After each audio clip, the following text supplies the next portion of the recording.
നിങ്ങൾക്കെല്ലാവർക്കും നമസ്കാരം. പ്രിയപ്പെട്ട ഫാർമസി വിദ്യാർത്ഥിനികളെ, അതുപോലെ തന്നെ കേരള PSCയുടെ ഫാർമസിസ്റ്റ് പരീക്ഷ എഴുതാൻ ആഗ്രഹിക്കുന്ന, അതുപോലെ തന്നെ RRBയുടെ ഫാർമസിസ്റ്റ് പരീക്ഷ എഴുതാൻ ആഗ്രഹിക്കുന്നവർക്കും എല്ലാവർക്കും അനുയോജ്യമായ തരത്തിലാണ് ഞാൻ ഈ ക്ലാസ്സുകൾ കണ്ടക്റ്റ് ചെയ്യാൻ പോകുന്നത്. ഇന്ന് ഞാൻ എടുക്കാൻ പോകുന്നത് ഫാർമസ്യൂട്ടിക്സിൻ്റെ ഡോസേജ് ഫോമിനെ കുറിച്ചാണ്. ഡോസേജ് ഫോം എന്താണ്, ഡോസേജ് ഫോമിൻ്റെ പ്രധാനപ്പെട്ട ക്ലാസിഫിക്കേഷൻ എന്തൊക്കെയാണ്, അതൊക്കെയാണ് ഈ ക്ലാസ്സിലൂടെ ഞാൻ എടുക്കാൻ പോകുന്നത്. നിങ്ങൾക്ക് ക്ലാസ് പല ആവർത്തി കേൾക്കുകയാണെങ്കിൽ നിങ്ങൾക്ക് സുഖമായി ഈ പോയിൻ്റുകൾ ഓർത്തിരിക്കാനും ആ പോയിൻ്റുകൾ വെച്ച് നിങ്ങൾക്ക് പരീക്ഷ എഴുതാനും പറ്റും. ഞാൻ നേരിട്ട് ക്ലാസ്സിലേക്ക് തന്നെ കിടക്കുകയാണ്, നിങ്ങളെ ബോറടിപ്പിക്കുന്നില്ല. ആദ്യമായി നാം അറിയേണ്ടത് എന്താണ് ഡോസ്, എന്താണ് ഡോസേജ്. പലപ്പോഴും തെറ്റായി പറയുന്നൊരു വാക്കാണ് ഡോസും ഡോസേജും. ഡോസ് എന്ന് പറഞ്ഞാൽ ദ എമൗണ്ട് അല്ലെങ്കിൽ the strength of A particular medicine. ഒരു മെഡിസിൻ്റെ പർട്ടിക്കുലർ സ്ട്രെങ്തിനെയാണ് നമ്മൾ ഡോസ് എന്ന് വിളിക്കുന്നത്. ഉദാഹരണത്തിന് പാരസിറ്റാമോൾ 500 മില്ലിഗ്രാം, അംലോഡിപ്പിൻ 5 mg, അതുപോലെ തന്നെ സാൽബ്യൂട്ടമോൾ 4 mg, ഇതൊക്കെ ഒരു ഡ്രഗിൻ്റെ കൃത്യമായ സ്ട്രെങ്തിനെയാണ് നമ്മൾ ഡോസ് എന്ന് വിളിക്കുന്നത്. പക്ഷേ ഡോസേജ് ഫോം എന്ന് പറഞ്ഞാൽ എന്താണ്? A dosage form is the physical form in which a drug is produced and administered to the patient combining the active drug with suitable excipients. ഒന്നും കൂടെ വായിക്കാം. A dosage form is the physical form in which a drug is produced and administered to the patient combining active drug with suitable excipients. അതായത് വളരെ ലളിതമായ വാക്കിൽ പറഞ്ഞാൽ dosage form എന്ന് പറഞ്ഞാൽ ഒരു മരുന്ന് ലഭ്യമാകുന്ന വിവിധ രൂപങ്ങളെയാണ് നമ്മൾ ഡോസേജ് ഫോം എന്ന് വിളിക്കുന്നത്. ഉദാഹരണത്തിന് നോക്കിക്കേ, പാരസിറ്റാമോൾ സിറപ്പായി ലഭിക്കും, പാരസിറ്റാമോൾ ടാബ്ലറ്റായിട്ട് ലഭിക്കും, പാരസിറ്റാമോൾ സപ്പോസിറ്ററി ആയിട്ട് ലഭിക്കും, പാരസിറ്റാമോൾ ഇഞ്ചക്ഷൻ ലഭിക്കും. So dosage form in a simple word we can say that the different form of a same drug is known as a dosage form. അല്ലേ? ആ ഡെഫിനിഷൻ്റെ അർത്ഥം നോക്കിയാലോ, A dosage form is the physical form in which a drug is produced and administered. Dosage form എന്ന് പറഞ്ഞാൽ physical ഫോമാണ്, ഞാൻ already പറഞ്ഞു കഴിഞ്ഞു. അതിൽ മരുന്ന് ഉണ്ടാക്കുകയും അത് പേഷ്യൻറ്റിലേക്ക് അഡ്മിനിസ്റ്റർ ചെയ്യുകയും ചെയ്യുന്നു. എങ്ങനെയാണ്? Combined active drug with suitable excipients. Excipients അഥവാ അഡിറ്റീവ്സ് എന്ന് പറഞ്ഞാൽ മരുന്നുകൾ നിർമ്മാണ വേളയിൽ ഉപയോഗിക്കുന്ന ചില പ്രത്യേകതര സാധനങ്ങളാണ്. അതിൻ്റെ ടേസ്റ്റ് മാറ്റാനോ ഓർഡർ മാറ്റാനോ അല്ലെങ്കിൽ അത് കമ്പൈൻ ചെയ്യാനോ ഒക്കെ ഉപയോഗിക്കുന്ന സാധനങ്ങളെയാണ് നമ്മൾ എക്സിപ്പിയൻസ് എന്ന് വിളിക്കുന്നത്. മുമ്പൊക്കെ എക്സിപ്പിയൻസിന് പ്രത്യേക ഗുണമൊന്നുമില്ല എന്നാണ് പറഞ്ഞുകൊണ്ടിരുന്നത്. പഴയ ബുക്കുകളൊക്കെ പരിശോധിക്കുമ്പോൾ നമ്മളൊക്കെ ഫാർമസി പഠിക്കുന്ന സമയത്ത് എക്സിപ്പിയൻസിന് പ്രത്യേകിച്ച് മെഡിസിനൽ വാല്യൂ ഇല്ല എന്നാണ് പറഞ്ഞിരുന്നത്. പക്ഷേ ഇപ്പോഴത്തെ പുതിയ പഠനപ്രകാരം എക്സിപ്പിയൻസിനും അഡിറ്റീവ്സിനും ഒക്കെ പ്രത്യേക ഗുണങ്ങളുണ്ട്. പല സ്റ്റഡീസും പറയുന്നത് എക്സിപ്പിയൻസിന് പല റോളുകളും നിർവഹിക്കാനുണ്ട് എന്ന് തന്നെയാണ്. അപ്പോൾ നമ്മൾ ഡോസ് എന്താണെന്ന് കണ്ടു, ഡോസേജ് ഫോം എന്താണെന്ന് കണ്ടു.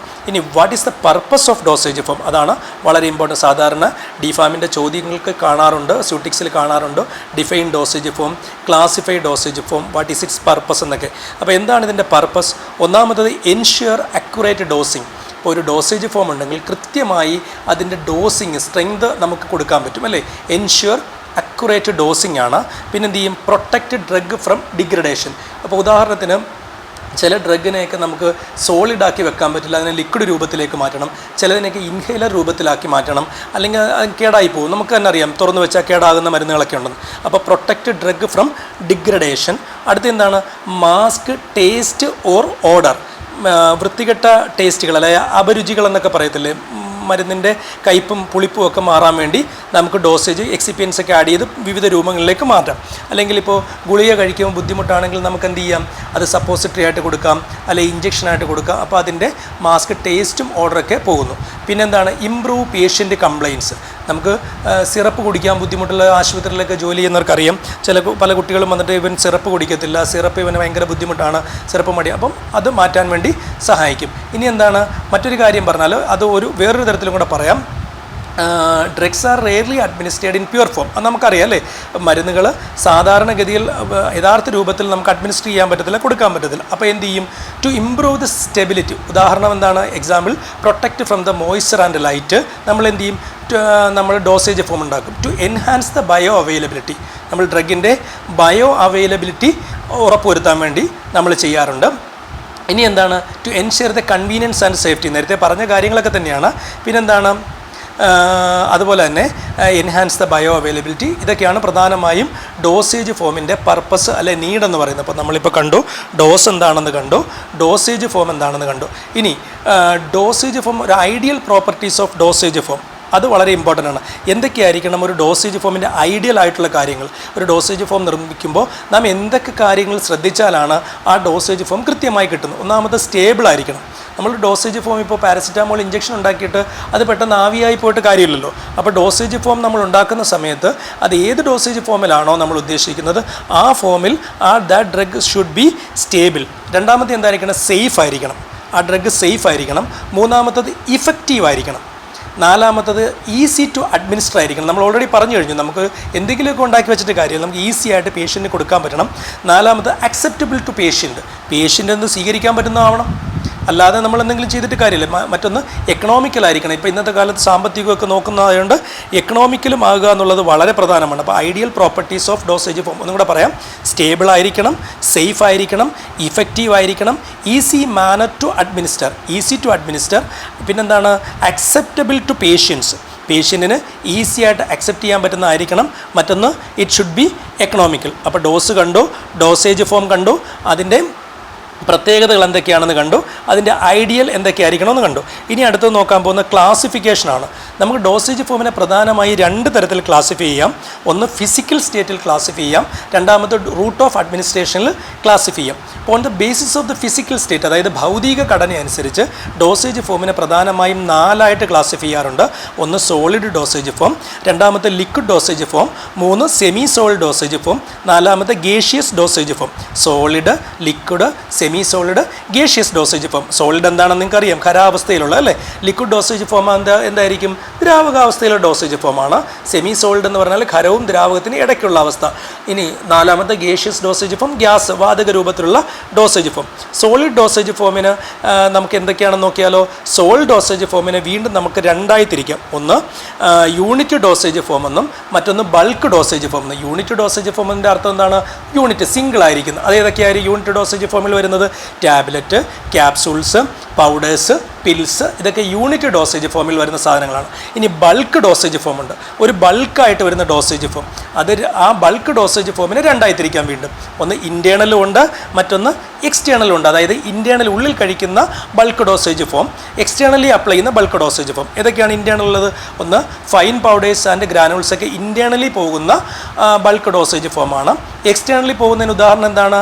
Destin powder. അത് നമുക്ക് പഠിക്കാനുണ്ട്. ഇതെല്ലാത്തിനെയും കുറിച്ച് ഡീറ്റെയിൽ ആയിട്ട് പഠിക്കാനുണ്ട്. അടുത്ത വീഡിയോകളിൽ ഞാൻ അതിനെ ഓരോന്നിനെയും കുറിച്ചും ടാബ്ലറ്റിനെ കുറിച്ചൊക്കെ ഞാൻ ഇടും. അപ്പോൾ ഇതിനെക്കുറിച്ചൊക്കെ നിങ്ങൾക്ക് വിശദമായി മനസ്സിലാവും. എക്സ്റ്റേണലി അപ്ലൈ ചെയ്യുന്നതാണ് ഡെസ്റ്റിൻ പൗഡർ. നിങ്ങൾക്കറിയാം ക്ലോട്രിമസോളിൻ്റെയൊക്കെ ഡെസ്റ്റിൻ പൗഡർ അല്ലേ.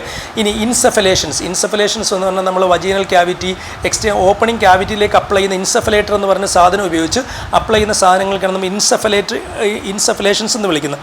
ഡെൻറ്റിഫറൈസസ്, പല്ലിലൊക്കെ വെക്കുന്ന പൊടികൾ. സ്നഫ്സ് എന്ന് പറഞ്ഞാൽ ഈ മൂക്കിനകത്തേക്ക്, മൂക്കിൻ്റെ ദ്വാരത്തിലേക്ക്, നേസൽ ഓപ്പണിങ്ങിലേക്ക് അപ്ലൈ ചെയ്യുന്ന സാധനങ്ങളാണ്. അതുപോലെ ഇയർ പൗഡർ.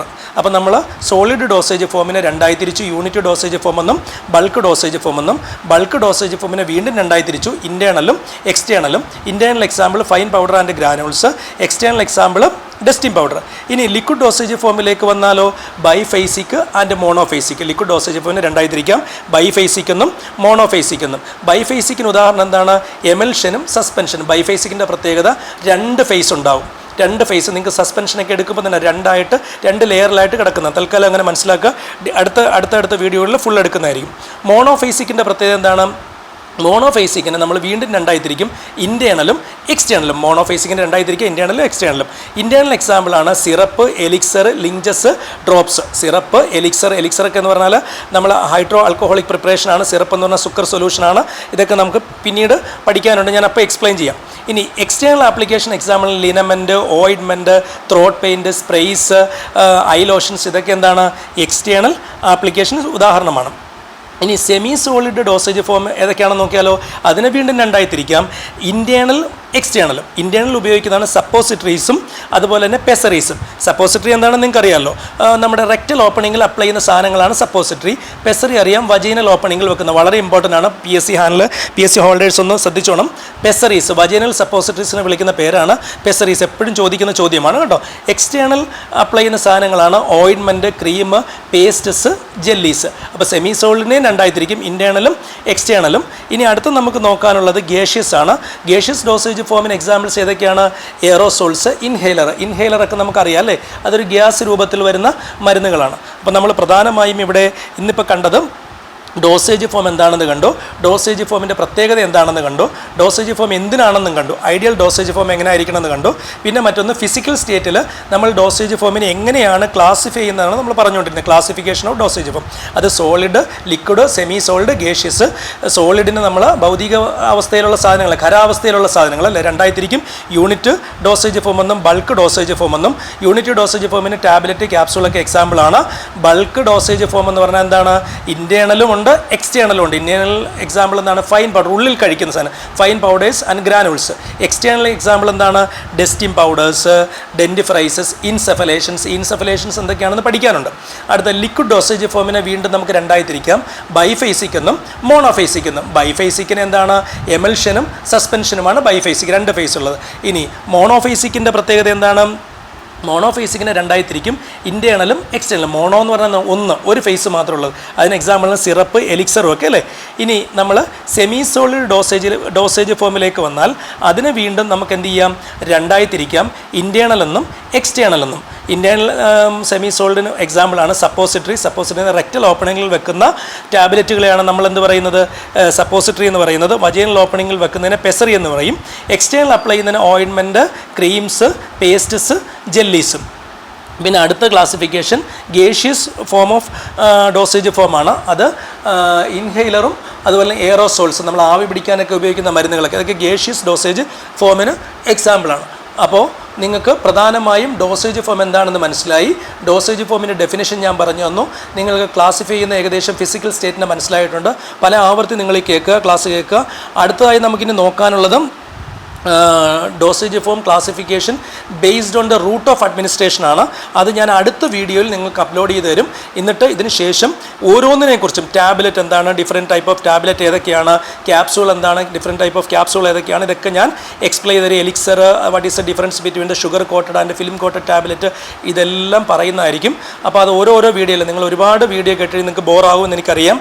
അതുകൊണ്ട് തന്നെ ഓരോ സ്ലൈഡുകൾ നിങ്ങൾക്ക് യാത്രയുടെ വേളയിലോ അല്ലെങ്കിൽ ഫാർമസിസ്റ്റുകൾക്കൊക്കെ ഡ്യൂട്ടി ഇടയ്ക്കൊക്കെ നിങ്ങൾക്ക് ഹെഡ്സെറ്റ് വെച്ച് കേൾക്കാൻ പറ്റുന്ന പാകത്തിനാണ് ഞാൻ ക്ലാസ്സുകൾ കണ്ടക്ട് ചെയ്യുന്നത്. അപ്പോൾ നിങ്ങൾ ദയവായി എൻ്റെ ചാനൽ സബ്സ്ക്രൈബ് ചെയ്യുക, അതുപോലെ ലൈക്ക് ചെയ്യുക, ഷെയർ ചെയ്യുക, മറ്റുള്ളവരിലേക്ക് ഇത് എത്തിച്ചു കൊടുക്കുക.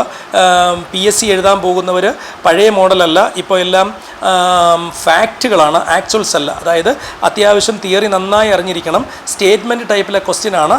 3-4 സ്റ്റേറ്റ്മെൻറ്റ് കൊടുത്തിട്ട് അതിനകത്തുനിന്ന് ഓപ്ഷൻ ചോദിച്ചിട്ട് നമ്മളോട് പറയും ഇതിന് കറക്റ്റ് സ്റ്റേറ്റ്മെൻറ്റ് ഏതാണെന്ന് നമ്മൾ സ്വയം തിരഞ്ഞെടുക്കണം. A or B ഇങ്ങനെ കൊടുക്കും. A is correct, B is correct, A or B is correct, ഇങ്ങനെ ഒരു 4 ഓപ്ഷൻ സ്റ്റേറ്റ്മെൻ്റ് ആയിരിക്കും. അപ്പം നമ്മൾ ഓരോന്നിൻ്റെയും ടാബ്ലറ്റിൻ്റെ തന്നെ സ്റ്റേറ്റ്മെൻറ്റ് ചോദിക്കാം. എന്നിട്ട് അതുമായി ബന്ധപ്പെട്ട കറക്റ്റ് ഉത്തരങ്ങൾ ഓപ്ഷനിൽ എഴുതിയെടുക്കേണ്ടി നമ്മൾ തിരഞ്ഞെടുക്കേണ്ടി വരും. ഇപ്പം തന്നെ ഈ ഡോസേജ് ഫോമുമായി ബന്ധപ്പെട്ട് ഡോസേജ് ഫോമിൻ്റെ പർപ്പസ് ഞാനൊരു 4 പോയിൻ്റ് ആദ്യം പറഞ്ഞിട്ടുണ്ട്. ആ 4 പോയിൻറ്റുകൾ ഏതെങ്കിലുമൊക്കെ കൊടുത്തിട്ട് ഡോസേജ് ഫോമിൻ്റെ പർപ്പസ് എന്തായിരിക്കും, അല്ലെ ഐഡിയാലിറ്റി ഓഫ് ഡോസേജ് ഫോം, ഇതൊക്കെ ചോദിക്കാം. അങ്ങനെയൊക്കെയാണ് ഇപ്പോഴത്തെ പുതിയ പാറ്റേൺ, പുതിയ മോഡൽ. അപ്പം ഞാൻ ഓരോ പേപ്പറുകളും നിങ്ങൾക്ക് ഇതുപോലെ എടുക്കുന്നുണ്ടാവും. ഇനി ഇതിന് മുമ്പ് എടുക്കേണ്ടിരുന്ന ഫാർമക്കോപ്പിയാണ്, അത് ഞാൻ പിന്നെ എടുക്കാം. ചെറിയ സെഷൻ ആയതുകൊണ്ടും അത്ര ഇമ്പോർട്ടൻ്റ് അല്ലാത്തത് കൊണ്ടുമാണ് ഞാനത് എടുക്കാത്തത്. വരുന്ന ക്ലാസ്സുകളിലും ഫാർമക്കോപ്പിയെക്കുറിച്ച് ഞാൻ എടുക്കുന്നതായിരിക്കും. അപ്പം തീർച്ചയായും നിങ്ങൾ എൻ്റെ ഈ യൂട്യൂബ് ചാനൽ ഫോളോ ചെയ്യണം.